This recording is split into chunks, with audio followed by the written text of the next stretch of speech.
There's a real high expectation from consumers now. Some of it has been built up and advertised by these big players that Hmm. we can get this to you, we can get it to you at the best price, and consumers are going to hold you to that, regardless of the environment. The environment, though, can be challenging enough that it can offer an opportunity for different size retailers to say, okay, well, these guys said they'd be able to get it to you, but we have it available right now. Hey, welcome back to another episode of Marketing Conversations with Lamp House Films, the show where we bring you direct access to tips and insights from today's marketing thought leaders. I'm your host, Josh Henry. Lamp House Films is a production company that creates film-centered marketing campaigns.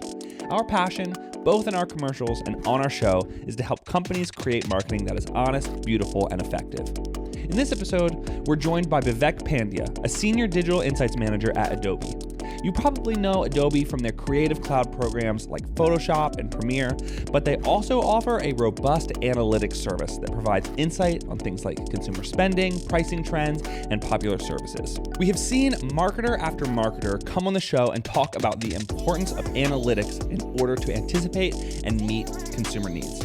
And there is no time more crucial to understand that data than the holiday season. And so today we have a special holiday episode. I'm going to chat with Vivek about the trends that he's noticing coming into the 2021 holiday season and how you as a marketer can be responding to them. Now, let's jump right into our conversation with Vivek.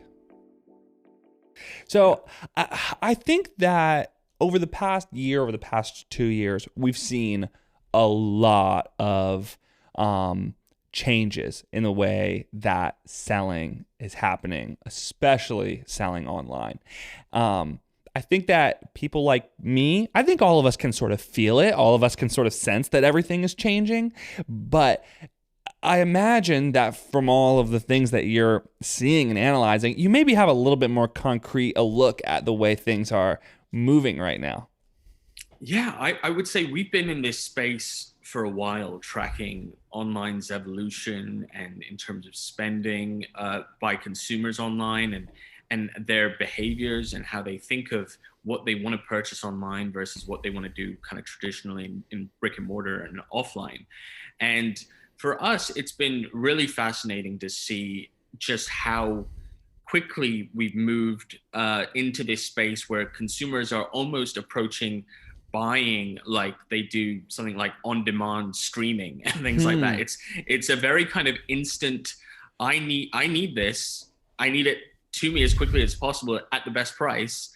You know, what does the online ecosystem do to support me in that?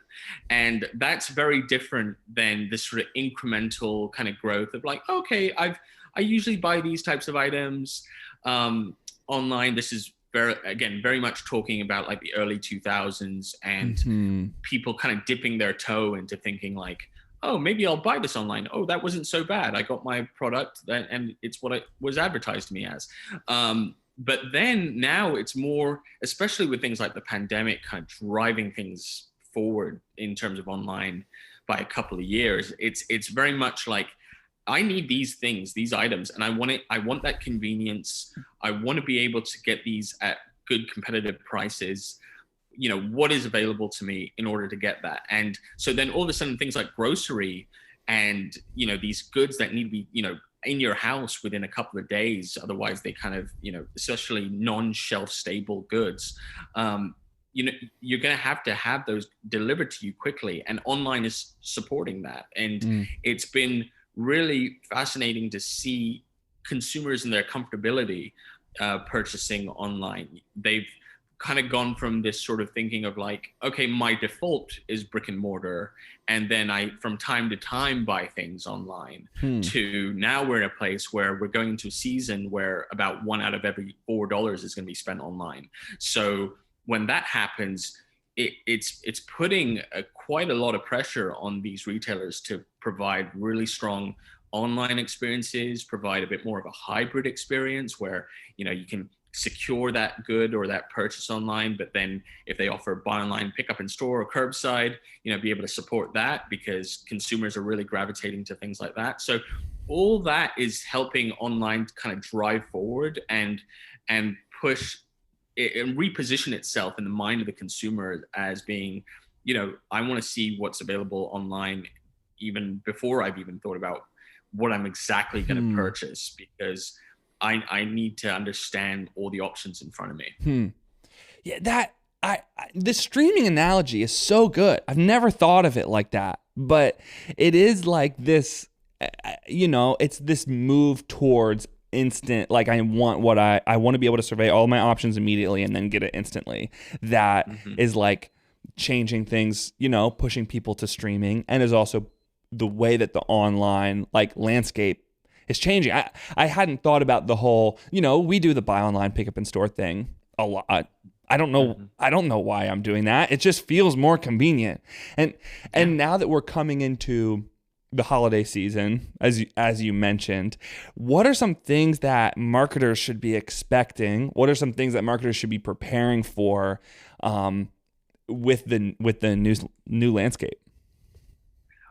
There's so much to unpack there, because they're essentially also experiencing this in sort of this second year of the pandemic type reckoning, Hmm. where there are certain things that are similar to last year and certain things that are almost even more specific to this year. Yeah. And Because it's like, yeah, last year it was sort of still like panic mode. It felt like mhm, it was like, mhm. I don't know, or I don't even think we're gonna get together. Like I'm just gonna buy stuff online and ship it to you, and if like somebody doesn't buy me something, it's like whatever. Like I don't know. It was a little bit more chaotic than I feel like this year. We've all really settled into this That's in a exactly different right. way. And that piece of the this notion of the urgency, like exactly what you're saying, is like there's a big difference in terms of if I'm going to be shipping something over to you because we know we're not going to be together, versus I actually think I'm going to fly down and hang out, and we're going to be together this year, unlike last year. And so all of a sudden I need these goods quickly. So do I have it shipped to me, or do I ship to you again directly again? So there's this factor of things that are specific to this year. We're seeing supply chain issues get worse. So everyone's been hearing these stories around the ports and shortages.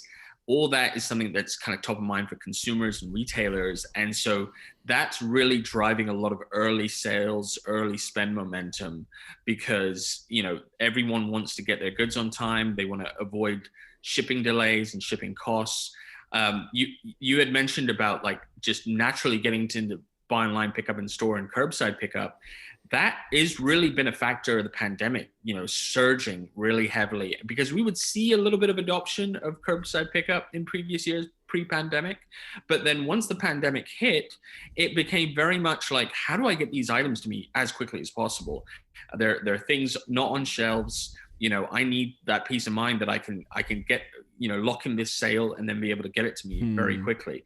So that is starting to see a huge uptick, and retailers are benefiting by offering that as a capability. Another one is buy now, pay later, is an option that is really resonating with consumers, especially younger ones like Gen Z, younger millennials, because it's helping consumers sort of stretch their dollar, because they have, they're coming into this season, we're seeing more inflation and more higher prices across goods and products. So retailers that can offer better discounting and offer sort of financing options like buy now, pay later also tend to gain, because they're in this environment right now where there is a lot of demand, surging demand, but there's ultimate availability is a concern.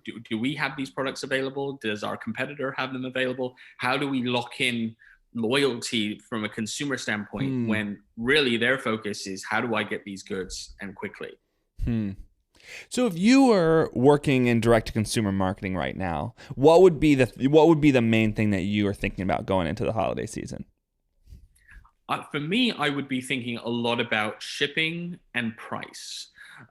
These are things Hmm. that we hear are top of mind for consumers kind of over and over again. And they're usually battling each other out. Like free shipping is like so paramount, because sometimes consumers will even take a higher price and you just put free shipping in there, and the price of shipping has been absorbed into the price of the product, but they're still like, I've got free shipping, so I'm moving with that one. Yeah. And so being able to kind of accept that consumers are experiencing online inflation for the first time, really, because what people don't realize this, but in the past, consumers actually always kind of got a discount in online in terms of online prices.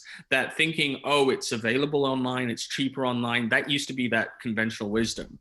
So, and that was partly driven by big categories like electronics, where they would see, new products kind of coming out every month. So then the older products would, see their prices drop. So each month after month, prices were kind of driving down. And as that kind of price shift comes down, that draws the inflation rate further down. So now, as there's been shortages, online prices are coming up. So consumers are now having to deal with an environment where, for the first time in a while, they're having to pay more for online goods. So there's an opportunity for marketers to provide more competitive pricing and say, we're not just going to pass the costs that we're facing due to the supply chain onto you. We're going to find a way to still give you some competitive level pricing and some things like free shipping. And that can differentiate them amongst others who might not be able to do that.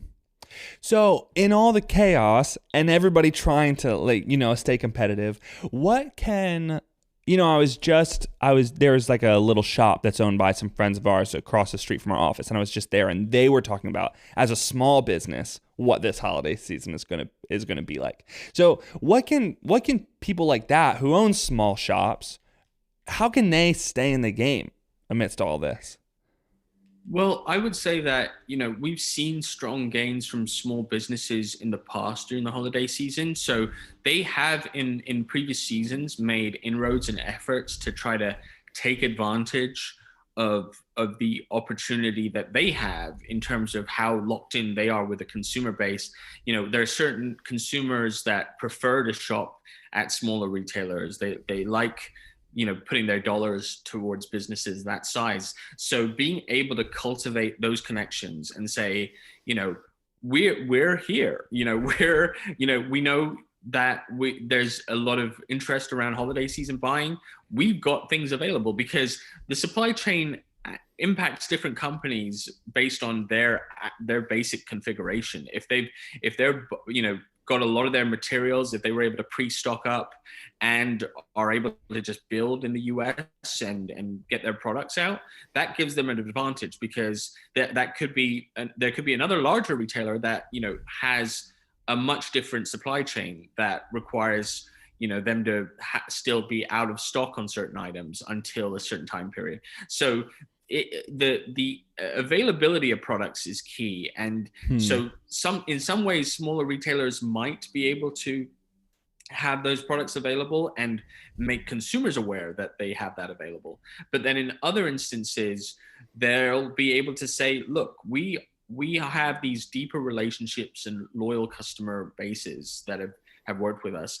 The earlier we can get into seeding into their mind that this is what we have available, this is the earlier discounting that we're going to be doing, that connection is really strong. We see email always continuing to be a strong performer as a marketing channel, and that has an advantage for smaller or mid-sized retailers. A lot of people don't care if they're buying from Target or Walmart or Amazon, like whoever's got the best price and will give me free shipping, I'm in.